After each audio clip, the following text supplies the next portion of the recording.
Hello everyone, আসসালামু আলাইকুম। আশা করি আপনারা অনেক বেশি ভালো আছেন। তো আজকে যে টপিকটা নিয়ে কথা বলবো, যেহেতু আমরা এখন দেখতে পারতেছি একটা নিত্য প্রয়োজনীয় জিনিসের দাম কিন্তু অনেকটা কমে আসতে শুরু করেছে। অ্যান্ড এর মাঝেই কয়েকটা লিস্ট আমি দেখতে পেয়েছি আমার ফেসবুক অ্যান্ড ইউটিউবে। তো ওখানে যে লিস্টটা পেয়েছি সেটা অনুযায়ী আজকে বাজারে একটু ট্রাই করে দেখতে চাচ্ছিলাম যে আসলেই দাম কমে গেল নাকি মানে এখনও কমেনি, সামনের দিনে কমবে।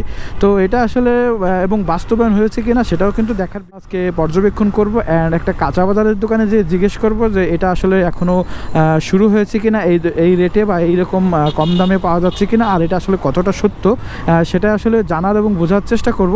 আমি যদি দামটা একটু শেয়ার করি, অবশ্যই আমি ডিসপ্লেতে দিয়ে দেবো নিত্য প্রয়োজনীয় জিনিসের দাম কোনটার কত।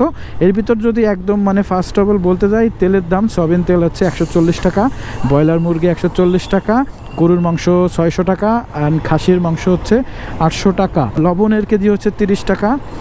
মোটামুটি আমি মেন পয়েন্টগুলোই বলার চেষ্টা করছি। আপনারা এই রেটে আসলে পাওয়া যাচ্ছে কি না এইটা আমি একটা ভিডিও আপনাদের মাঝে শেয়ার করব। অ্যান্ড আপনারা এই ভিডিও যারা দেখবেন তারা অবশ্যই কমেন্ট বক্সে জানাবেন যে এরকম কম রেটে পাওয়া যাচ্ছে কি না। এই তালিকার সাথে আপনাদের বাজারের দাম কতটা সত্য আছে বা কতটা নিচ্ছে, কোন জায়গার দাম কত, সেটা অবশ্যই বলবেন। তাহলে আমরা বুঝতে পারবো আসলে কোথায় কোন জায়গায় কি রেট চলতেছে। অবশ্যই কমেন্ট করে জানাবেন যে কার এলাকাতে 600 টাকা গরুর মাংস এখনও কেউ পেয়েছেন বা পাইছেন কিনা, অ্যান্ড এটা আসলে বাস্তবায়ন হওয়ার দরকার কিনা।